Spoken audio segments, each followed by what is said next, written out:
사랑의 하나님 아버지 감사합니다. 중풍병자가 질병의 노임을 받습니다. 그러나 예수님은 죄사함을 받으라고 말씀하십니다. 오늘 우리에게 주어진 이 말씀을 통해서 우리가 무엇을 깨닫고 또 우리 삶 속에 곁에서 일하시는 예수님이 누구신가를 우리가 어떻게 또 알고 깨달아 의지하며 살아가야 될까요? 오늘도 주님 주신 말씀을 깨달아 우리의 삶에 이루어낼 수 있도록 성령 하나님 함께하여 주옵소서. 예수님의 이름으로 감사하며 기도드립니다. 아멘. 오늘 정말 여러분들 예수님이 계속해서 도보로 또는 배를 타고 여러 마을에 여러 동네에 다니시는 것을 보게 되어집니다. 때로는 도보로 때로는 배를 타고 갈릴리로 가버나움으로 거라사로 예루살렘으로 사마리아로 다니시면서 거기에 뭔가 필요와 요구가 있는 사람들을 만나게 되어지죠. 오늘은 가버나움에 이르셨는데 거기에 침상에 누운 중풍병자를 만나게 됩니다. 중풍병자가 침상에 누워있기 때문에 예수님을 만나러 올 수 없었지만 사람들이 그들을 데리고 와서 이렇게 예수님을 만나게 하는 것을 보게 되어지지요. 우리가 보게 되면 예수님은 어디를 가듯이 간에 항상 거기에서 뭔가 필요를 채워주기를 원하는 사람들 그들을 만나서 그들의 원함, 그들의 필요를 채워주는 것을 보게 되어집니다. 그러나 예수님은 그들의 원함에 대한, 그들이 바람에 대한, 그들의 필요에 대한 이 근본적인 것을 해결해 주심으로 그들이 원하고 있는 것까지 해결해 주시는 것을 보게 되어집니다. 인간은 육신의 한계를 가지고 있습니다. 인간은 육신의 한계를 가지고 있기 때문에 생각이 제한적이고 감정이 제한적입니다. 그래서 우리는 생각하는 바가 우리가 생각하고 우리가 알고 있는 그 안에서만 생각을 하고 있고 우리의 마음도 우리가 품을 수 있는 그 안에서만 우리가 품게 되어지죠. 그래서 우리가 마음의 그릇이라고 이야기하는 건 그 그릇만큼 우리가 사람을 이해할 수 있고 그 그릇만큼 우리가 그 사람을 품을 수 있기 때문에 마음의 그릇이라고 이야기하죠. 그릇이 좁은 사람은 좁게 품을 것이고 그릇이 넓은 사람은 넓게 품겠죠. 마찬가지로 인간은 육신의 한계를 가지고 있기 때문에 생각하는 것이 제한적이고 마음에 품는 것이 제한적입니다. 그러기에 보이는 것으로 생각하고 보이는 것으로 또 마음에 품게 되어 있지요. 그러나 우리 예수님은 인간의 생각과 인간의 마음을 초월해서 계시는 분이기 때문에 보이지 않는 영역까지 볼 수 있는 제한적인 육체를 가지신 분이 아니라 초월하신 육체를 가지고 계신 분이기 때문에 인간과는 좀 다르겠죠. 그래서 인간은 보이지 않는 것까지 생각할 수 없는 존재이지만 예수님은 보이지 않는 것까지 볼 수 있는 분입니다. 그래서 오늘 본문에 보게 되면 중풍병자의 근본적인 원인이 중풍병이 아니라 그의 죄에 있음을 예수님은 깨달은 거죠. 보고 계신 것입니다. 그래서 그의 중풍병을 해결하기 위해 주님이 말씀하시지 않고 침상에 누워서 있는 중풍병자를 데리고 왔을 때에 죄사함을 받으라고 이야기를 하고 있는 것입니다. 예수님은 중풍병자의 원함, 그것은 질병의 치유인데 그 질병의 치유를 먼저 행하지 아니하시고 근본적인 문제인 죄를 해결해 주십니다. 그리고 난 이후에 그 죄가 해결된 이후에 주님께서는 그의 원함인 질병까지 해결되어지는 것을 보게 되어지죠. 사랑하는 여러분, 우리들이 생각하는 것은 늘 제한적이고 우리들이 마음에 품는 것 또한 제한적이라면 우리는 보여지는 것 안에서만 우리는 늘 생각하고 우리는 마음에 품게 되어집니다. 그러면 예수님께서는 보이지 않는 것을 보면서 우리들에게 뭔가를 말씀하고 계시는데 현재 우리들이 단면된 문제는 우리가 보여지는 것으로만 생각할 수 있습니다. 지금 우리들 마음속에 우리들 주변에 일어나고 있는 일들을 우리는 육신의 제한적인 부분으로 보여지는 것 안에서만 우리는 또 판단하게 되어지지. 그러나 근본적인 영적인 문제를 해결하면 그 보여지는 문제까지도 해결받을 수 있음을 우리는 깨달아야 됩니다. 단지 육적인 문제가 육적인 문제로서 뿐만 아니라 영적인 문제는 아닌지, 지금 나의 원함은, 내가 원하고 필요함은 영적인 문제가 해결되면 자연스럽게 해결되지는 않는지 우리는 한번 좀 고민해 봐야 됩니다. 그러므로 우리가 보여지는 모든 것들을 육적인 문제에서만 국한될 게 아니라 우리가 영적인 문제까지로 연결시켜 보이지 않는 것까지도 우리가 생각해보고 묵상해보고 우리가 깨달을 수 있는 저와 여러분들 되어지기를 주님의 이름으로 부탁을 드립니다. 두 번째는 예수님이 죄사함을 받으라 라고 말하자 서기관들이 속으로 신성모독이라고 말합니다. 오늘 본문의 말씀에 속으로 라고 이야기합니다. 여러분, 우리는 사람의 속마음을 잘 모릅니다. 사람이 무슨 생각을 하고 있는지, 무슨 마음을 가지고 있는지 잘 모르기 때문에 여러분, 우리는 오해하는 경우도 있고 때로는 그 사람의 행동이 이해되지 않을 때도 있죠. 그 사람이 자신의 입으로 꺼내지 않는 이상은 우리는 모르니까 당신이 이야기하라고 우리는 그렇게 이야기합니다. 근데 여러분, 예수님이 지금 서기관의 속마음을 알고 계십니다. 그렇다면 중풍병자의 문제가 단지 육적인 문제가 아니라 영적인 문제이심을 너무나도 잘 알기 때문에 죄사함을 받으라고 말씀하고 있는 것입니다. 서기관이 속으로 이야기합니다. 죄사함의 권능은 하나님만이 가지고 있는 능력인데 인간이 신성모독하고 있다라고 이야기를 합니다. 그 마음을 아셨던 예수님께서는, 그 생각을 아셨던 예수님께서는 어찌하여 마음에 악한 생각을 하느냐라고 말합니다. 예수님이 신성모독했다라고 하는 이 악한 생각을 어찌 하느냐는 것입니다.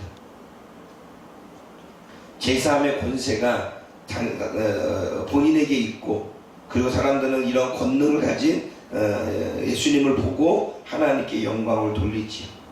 여러분, 왜 그들은, 서기관들은 예수님이 죄를 사해 줬을 때 그것을 신성모독이라고 받아들였을까요? 그것은 믿지 않기 때문입니다. 예수님이 하나님의 아들이고 예수님이 하나님이시고 예수님이 신이시고라고 하는 사실을 그들은 믿지 않기 때문에 죄사함의 권세가 하나님께만 있는데 어떻게 인간이 죄를 살 수가 있어? 그것 때문에 그들이 나쁜 마음을 얻게 되는 거죠. 그래서 신성모독이라 생각을 하고 있는 것입니다. 인간은 자신이 믿지 않거나 믿고 싶지 않는 것은 절대로 받아들이지 않습니다.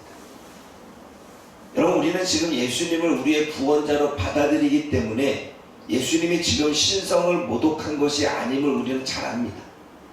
그러나 이 당시의 사람들은 예수님을 하나님의 아들로 하나님으로 받아들이지 않았기에, 믿지 않았기에 신성모독이 되는 것입니다. 그러면 근본적으로 이들이 예수님이 행하는 모습을 보고 듣고 그것을 통해서 이 마음속에 들어오는 것은 믿지 않기 때문에 거부감이 일어날 수밖에 없는 것이지요.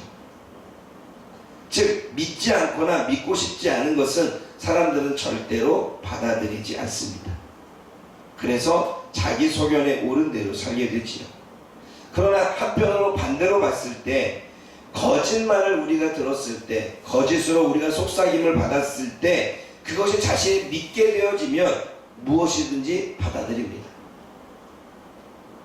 우리가 아무리 우리의 생각 속에, 사람들과의 관계 속에 저녁에 자면서 추측을 하고 소설을 쓰고 있지 않은 일을 조금 부풀려도 내가 그 사실을 믿어버리면 그것은 있는 일이 되어집니다. 다시 말해, 믿으면 받아들이게 되고 믿지 않으면 받아들이지 않게 됩니다. 그러면 믿음은 선택의 문제입니다.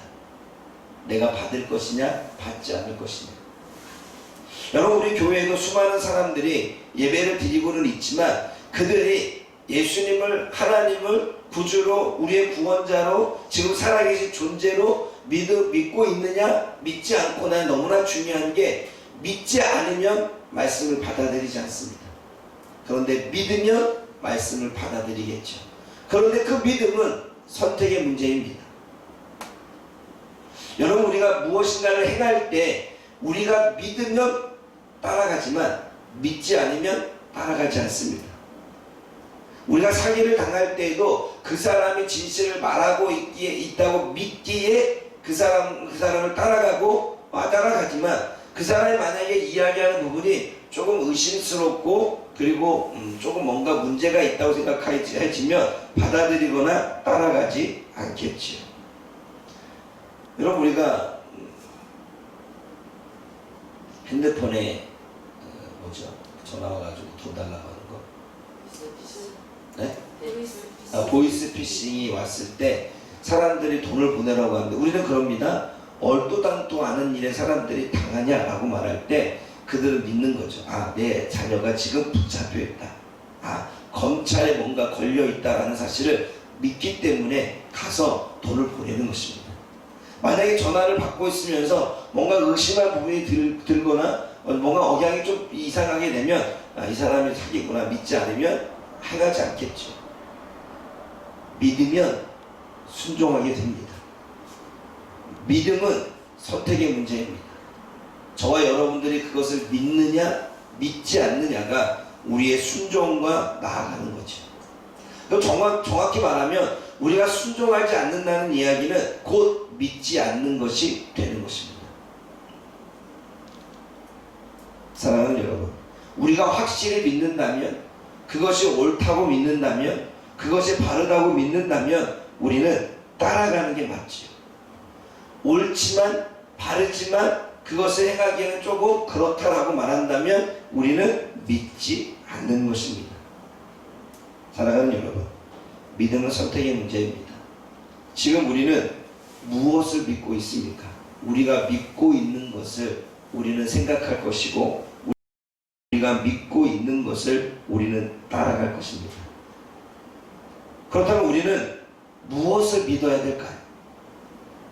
왜냐하면 우리가 무엇을 믿어야지 그것을 아는 것이, 그걸 분별하는 것이 너무나 중요한 이유는 우리가 따라가게 되고 순종하게 되기 때문입니다.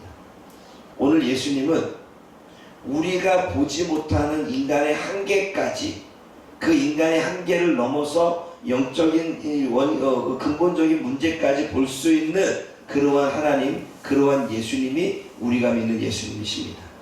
우리의 생각과 우리의 마음속에 있는 모든 것들을 아시고 대답하실 수 있을 정도로 우리를 너무나 잘 아시는 분이 예수님이십니다. 그러므로 우리는 무엇을 믿고 있는지, 그리고 우리는 무엇을 믿어야 되는지를 여러분 잘 분별해서 오늘도 주어지는 삶을 살아갈 수 있는 저와 여러분들 되어지기를 주님의 이름으로 부탁드립니다. 기도하겠습니다. 사랑의 하나님 아버지, 오늘도 우리에게 주시는 말씀을 통해 우리는 예수님과 우리들의 다른 점, 차이점을 보게 되어집니다. 우리는 육신의 한계를 가지고 있어서 우리가 보여지는 것만, 우리의 환경에서 일어나는 것만 보고 생각하고 마음에 품게 되어집니다. 그런 예수님은 인간의 육신의 한계를 초월하신 분이기에 인간의 육신의 한계를 넘어 영적인 근본적인 원인과 문제를 볼 수 있는 성령의 사람이었고 능력의 사람이었고 영의 사람이었습니다. 하나님, 오늘도 우리가 성령으로 충만을 받아 우리의 삶에 나타나는 근본적인 문제가 우리 육신의 한계 속에 보여지는 그 제한된 문제가 아닌 영적인 근본적인 문제가 있음을 알고 깨달아서 그 영적인 근본적인 문제를 해결하면 육적인 문제도 자연스럽게 해결되어지는 은혜를 누리게 하여 주옵소서. 그러기 위해서는 우리가 보는 것을 조금 더 넘어, 우리가 마음속에 품고 있는 것을 조금씩 넘어, 우리가 제한적인 생각 속에 가둬둔 것을 조금씩 넘어 우리가 영적으로 보고 영적으로 듣고 영적으로 생각하고 영적으로 마음속에 품어나가 하나님께서 무엇을 원하시는지 근본적인 그 원인과 문제를 파악할 수 있는 우리가 되게 하여 주옵소서. 특별히 하나님, 믿음은 선택의 문제입니다. 우리는 무엇을 믿고 있습니까? 무엇을 믿기에 우리는 순종하며 살고 있습니까? 아니면 우리는 무엇을 믿어야 됩니까? 오늘도 우리는 하나님을 믿고 예수님을 믿고 성령님을 믿고 우리가 주어지는 인생을 살아갑니다. 그 믿음에는 반드시 우리의 선택, 우리의 순종이 따라가게 되어 있습니다. 하나님, 오늘도 우리가 우리의 믿음을 되돌아보고 과연 우리는 무엇을 믿고 있는지, 그리고 앞으로 우리는 무엇을 믿어야 되는지 하나님, 우리가 잘 고민함으로 우리가 어떤 것을 선택하며 믿을 때마다 분별할 수 있는 은혜가 있게 하여 주옵소서. 그래서 믿어야 될 것을 믿고 그 안에서 하나님이 주시는 은혜들을 누려나가는 우리가 되어질 수 있도록 성령 하나님 인도하여 주옵소서. 예수님의 이름으로 기도드립니다. 아멘.